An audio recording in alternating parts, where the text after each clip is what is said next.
pessoal, esse é o canal acadêmico e eu sou o Dr. Antônio Schultz. De maneira que esse vídeo é o primeiro que eu gravo após o falecimento da minha mãe, que transcorreu na última quarta-feira pela manhã, às 11h15 da manhã. Como esse vídeo já estava elaborado em slides, eu resolvi antecipar a gravação, de maneira que, se você perceber uma fisionomia meio estranha, é em decorrência desse lamentável episódio que ocorreu. Assim, nesse vídeo de hoje nós vamos estudar o queratocisto odontogênico. O queratocisto odontogênico, conjuntamente com os ameloblastomas sólidos e multicísticos, bem como o ameloblastoma unicístico, são as lesões de natureza cística ou de natureza neoplásica com degeneração cística que se ressaltam relativamente à recorrência por tratamento conservador. Usualmente, essas lesões, o queratocisto odontogênico, o ameloblastoma sólido, o ameloblastoma multicístico, o ameloblastoma unicístico, eles estão associados a uma maior recorrência. E, basicamente, essa relação entre a recorrência e a modalidade de tratamento é que nós estudaremos nesse vídeo. De uma maneira bem didática, basicamente essas três lesões elas caracterizam-se por apresentar um maior índice de recorrência. Recorrência é essa que, no caso do queratocisto odontogênico,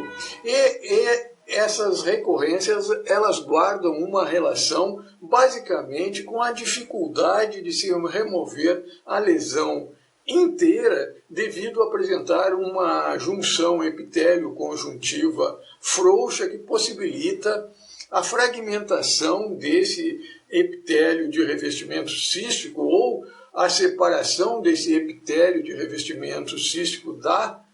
cápsula cística, de maneira que, em decorrência dessa lesão, o queratocisto odontogênico, apresentar um índice proliferativo semelhante ao da lâmina basal, ou seja, daquela estrutura epitelial que une o epitélio da mucosa de revestimento bucal ao germe dentário em desenvolvimento.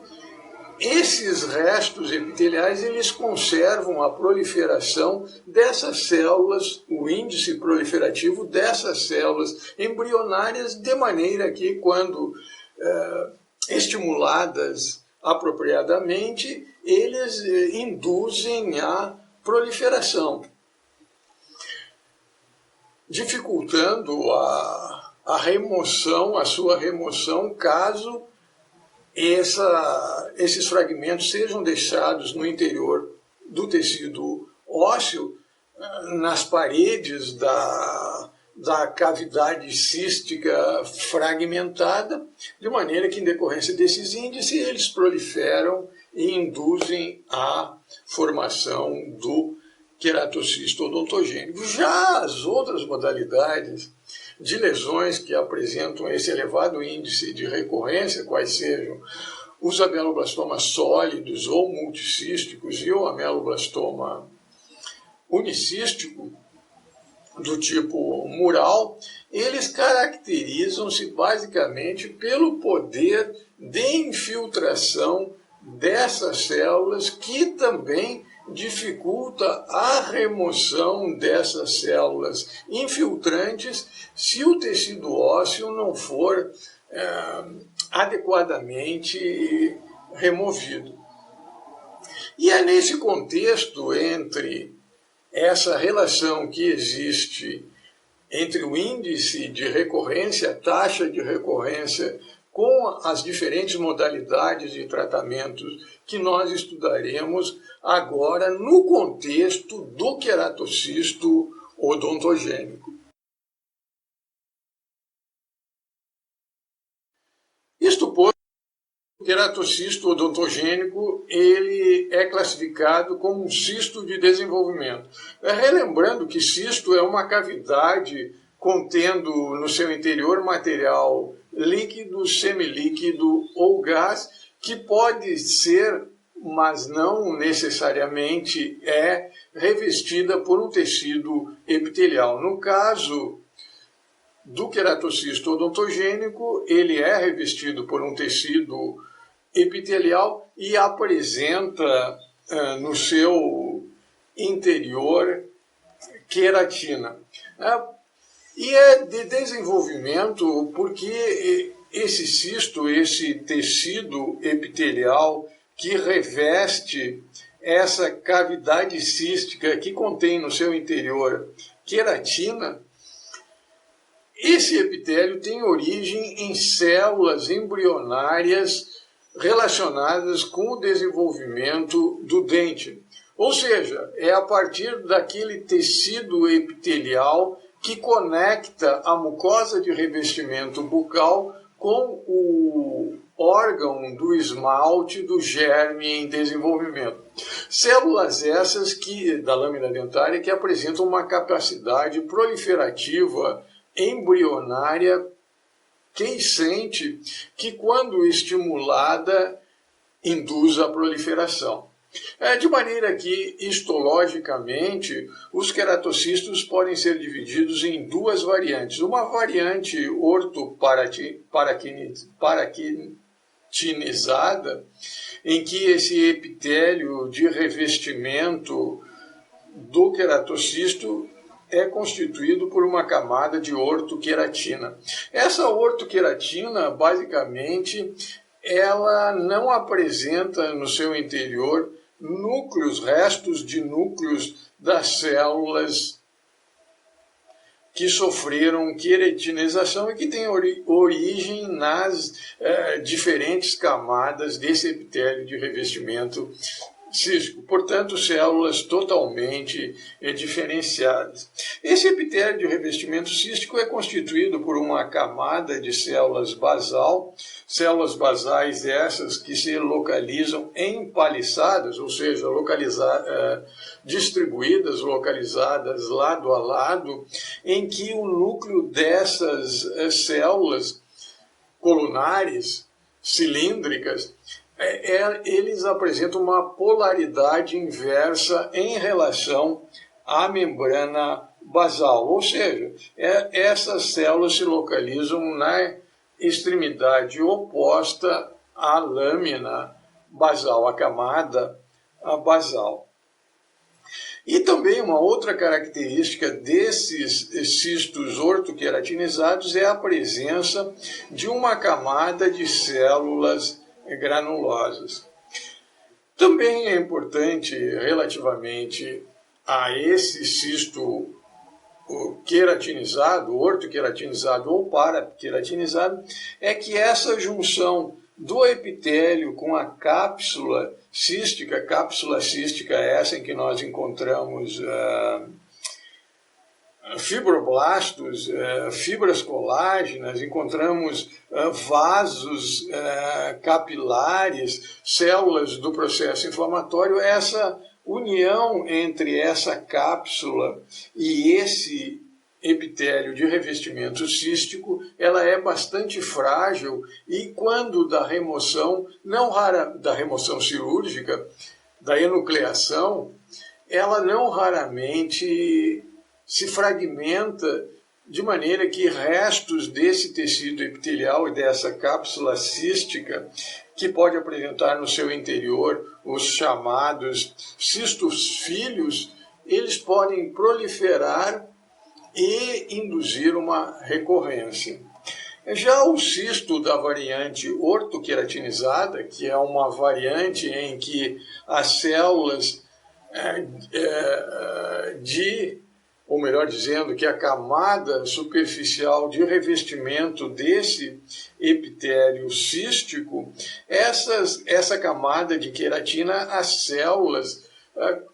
apresentam no seu interior restos nucleares decorrentes também do processo de diferenciação dessas células desse epitélio de revestimento cístico na direção dessa cavidade cística. Essa variante paraqueratinizada, ela usualmente não apresenta essa camada de células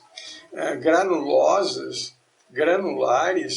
que são identificadas na variante ortoqueratinizada, sendo também uma diferença entre as variantes orto e paraqueratinizada. A presença de paraqueratina ou ortoqueratina, no caso da ortoqueratina,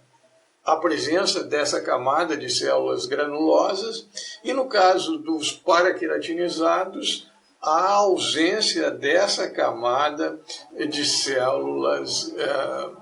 granulosas. Também se ressalta que esse cisto paraqueratinizado, queratocisto odontogênico da variante paraqueratinizada, ela pode ser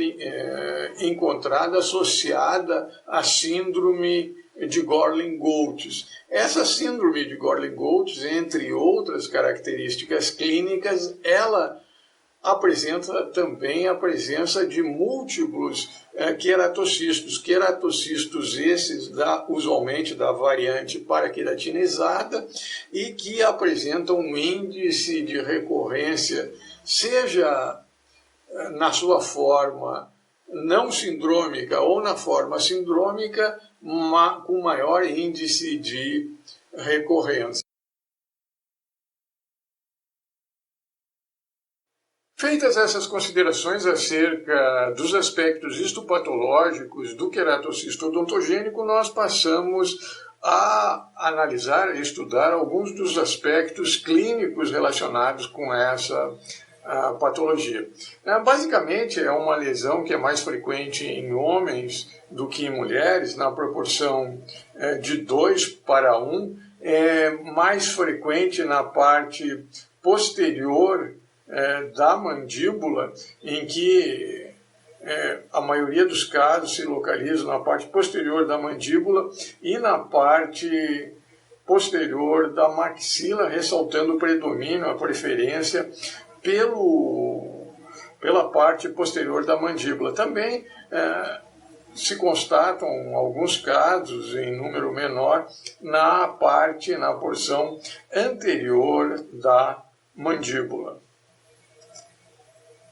Referentemente à idade, essa idade ela varia desde a primeira, segunda década de vida até a oitava, nona década de vida, com dois picos. Um pico referentemente à idade dos 40 aos 49 anos e outro pico referentemente à idade dos 70 aos 79 anos de idade. Também uma correlação, além do aspecto histopatológico que nós estudamos referentemente às variantes orto e paraqueratinizadas, relativamente a uma preponderância das lesões recorrentes para a variante paraqueratinizada, associada ou não à síndrome de Gorlin-Goltz, nós passamos a apresentar uma correlação, uma possível relação com o tamanho da lesão recorrente, em que as lesões que mais recorrem são aquelas lesões que apresentam um tamanho entre 0 a 15 centímetros quadrados, que em 14 casos 4 recorreram. Relativamente às lesões que apresentam um tamanho maior do que 15 e menor do que 30 centímetros, somente foram constatados 2 casos de lesões recorrentes. E nas lesões grandes, com mais de 30 centímetros quadrados, não foram constatados lesões recorrentes.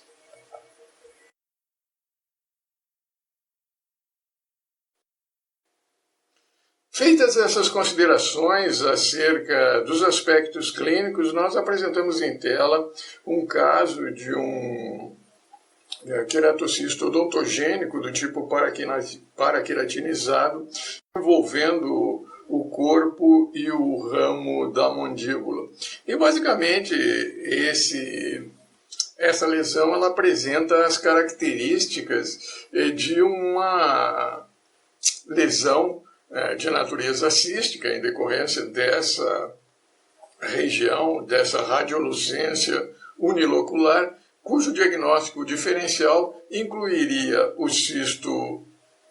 dentígeno e o ameloblastoma unicístico.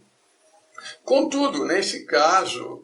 há uma particularidade radiográfica que ajuda o diagnóstico, ou seja, a presença de uma margem escalopada. No caso do cisto dentígeno, essa área radiolúcida, ela praticamente apresentaria uma área de contorno radiopaco uniforme. Contudo, no caso do ameloblastoma unicístico, nós podemos identificar algumas áreas de depressão, de reentrância e depressão que caracteriza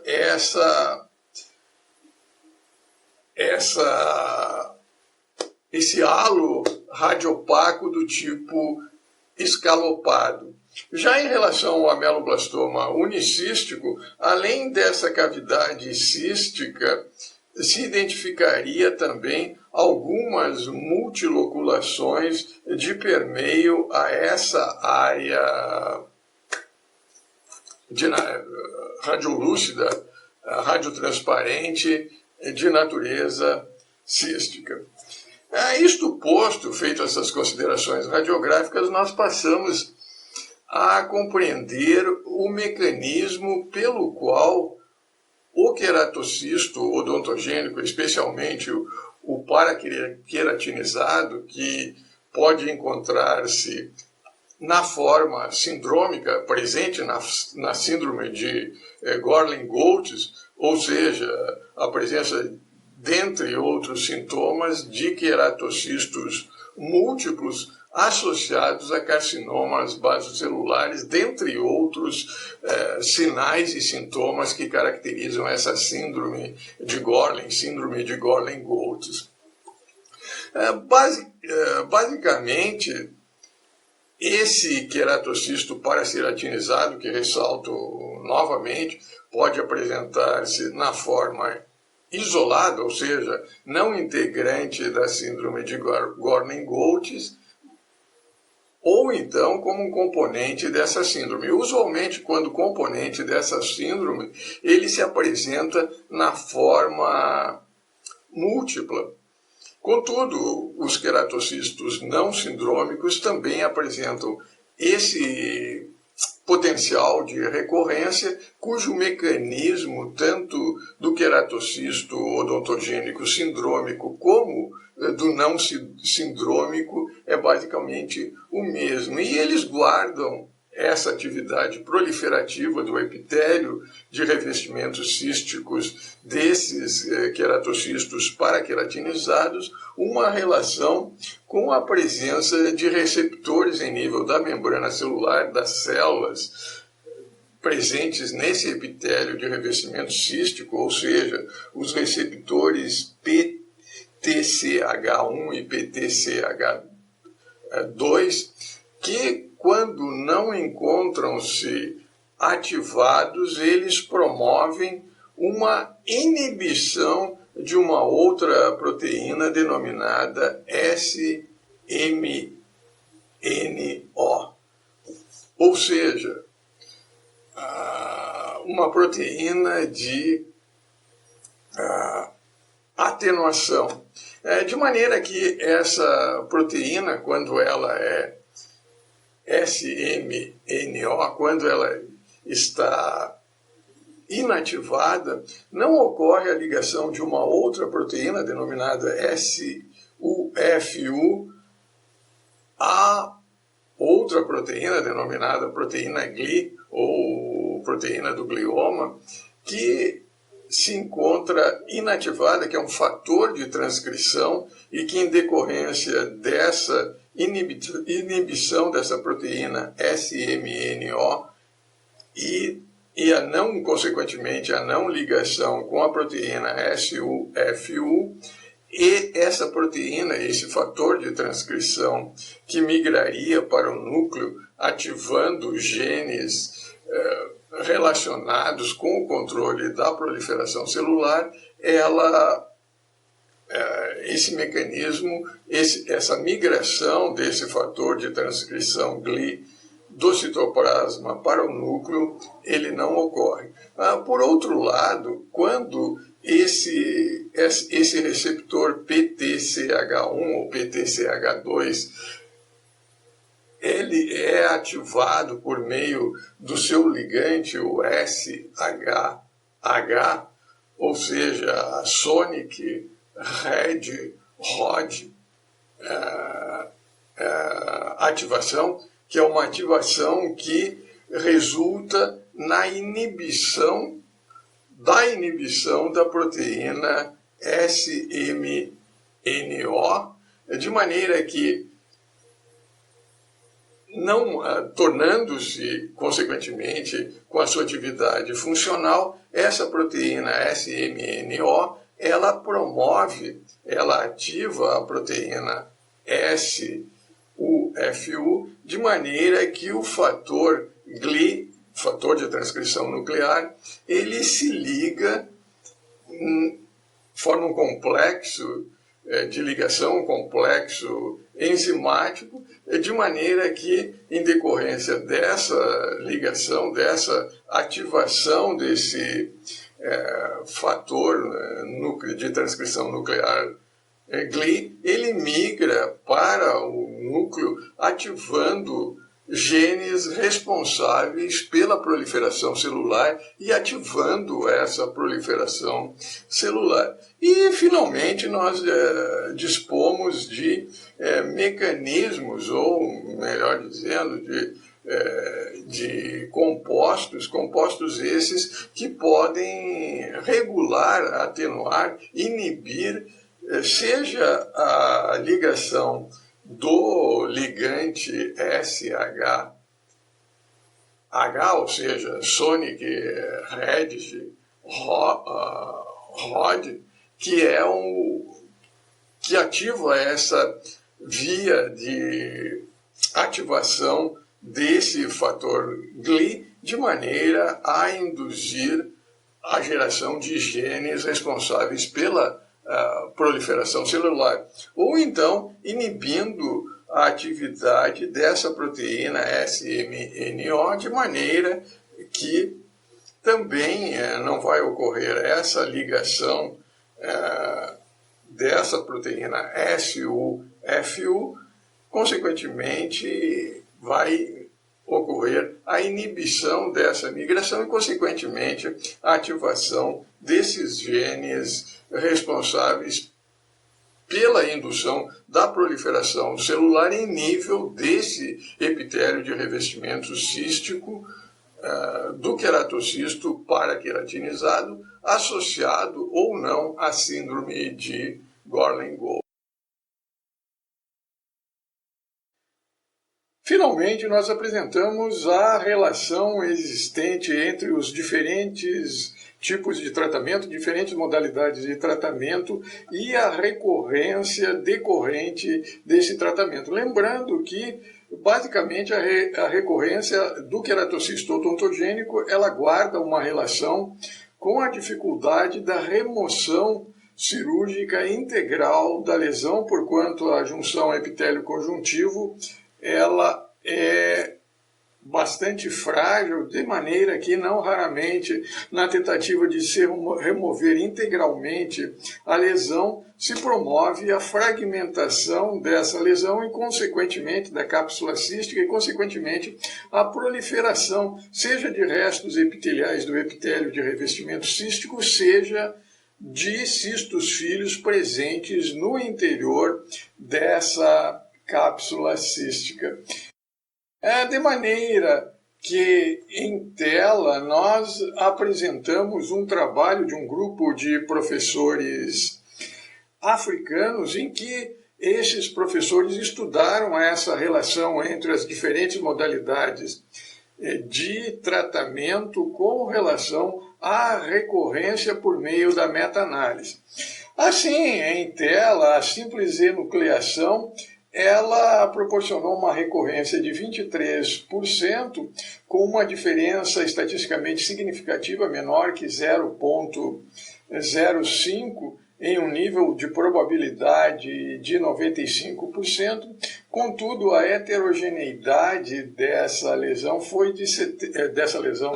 dessa modalidade de tratamento nos diferentes trabalhos foi em média de 74%. É importante ressaltar que a heterogeneidade capaz de não interferir nessa probabilidade estatística é algo em torno de, no máximo, 60%. Relativamente ao emprego da enucleação seguida pela utilização da solução de Carnoy, lembrando que a solução de Carnoy é uma solução cauterizante que é passada no interior do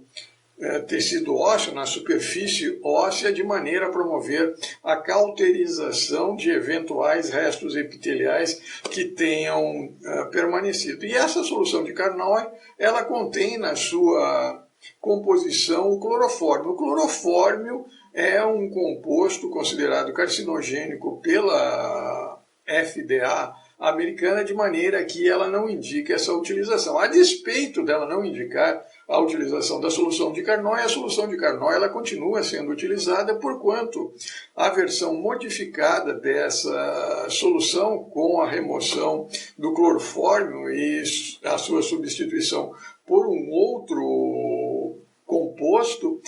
ela apresenta um índice de recorrência, essa versão modificada, maior do que a solução de Carnoy original. E lembrando que ela proporcionou uma recorrência de 11,5%. A outra modalidade de tratamento estudada foi a enucleação seguida da crioterapia com nitrogênio líquido. Ou seja, remove-se a cápsula cística, a cápsula e o epitélio cístico, e se borrifa o nitrogênio líquido na superfície óssea. Essa taxa de recorrência foi de 14,5% para o queratocisto odontogênico. Lembrando que, relativamente ao ameloblastoma, ao tratamento do ameloblastoma sólido ou multicístico, empregando a simples curetagem mais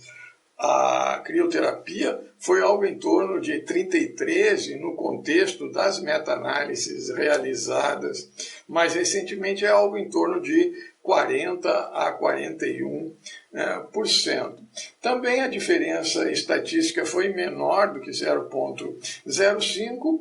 contudo a heterogeneidade foi maior do que 60%, sugerindo também que essa heterogeneidade constatada nos diferentes trabalhos possa ter interferido nessa significância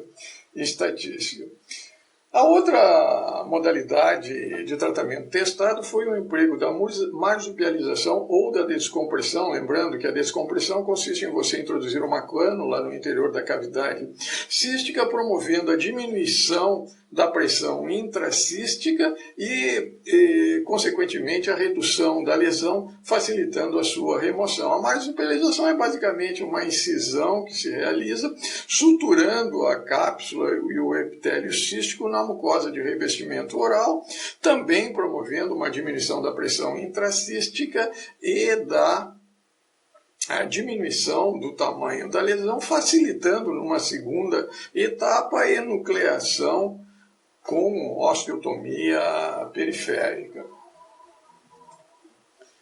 Relativamente à ressecção, essa ressecção, a simples ressecção, proporcionou uma recorrência de 8,4%, com zero de heterogeneidade, contudo a diferença estatística foi considerada estatisticamente não significativa, maior que 0,05. Isto posto, nós apresentamos essa tabela que foi extraída também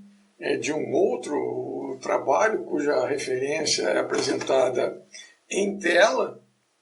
em que se encontrou para a simples enucleação uma recorrência de 30%, para a enucleação mais a solução de Carnot, 9%, para a enucleação mais a osteotomia periférica, 18%, a enucleação mais Carnot mais a osteotomia periférica, 8%. E aqui já se constata que, basicamente, entre a simples enucleação mais o emprego da solução de Carnot ou a enucleação Carnot mais a osteotomia, a diferença estatística ela não significativa. Também o emprego da enucleação mais crioterapia nesse trabalho apresentou um percentual, uma taxa de recorrência de 38%, se aproximando dos 41% constatado pelas meta-análises referentemente ao tratamento do ameloblastoma sólido ou multicístico com crioterapia. Relativamente à marsupialização, foi uma taxa de recorrência de 33%. E a marsupialização mais a cistectomia, ou seja, emprego da marsupialização, redução da pressão intracística, mais a enucleação da cápsula cística e do epitélio de revestimento cístico, foi de 13%. É importante se ressaltar que essa diferença de 13% para 8% ou para 9%, ela pode ser considerada estatisticamente não significativa, de maneira de se questionar se esse procedimento, a marsupialização mais a cistectomia, mais a osteotomia periférica, não seria mais indicado do que qualquer uma dessas outras modalidades de tratamento. Lembrando que a ressecção ela apresenta uma taxa de recorrência de 0%, 8% na meta-análise anterior, mas que muitas vezes ela implica na remoção de grandes estruturas ósseas, implicando em problemas estéticos, funcionais, que necessitam também de cirurgia reparadora. Então, há de se questionar relativamente à melhor modalidade de tratamento, que no contexto dos trabalhos apresentados, eu acredito que possa ser a marsupialização ou a descompressão, seguida da cistectomia ou da enucleação, mais a remoção de uma camada de osso periférico, de maneira a reduzir ou aproximar essa taxa de recorrência da ressecção.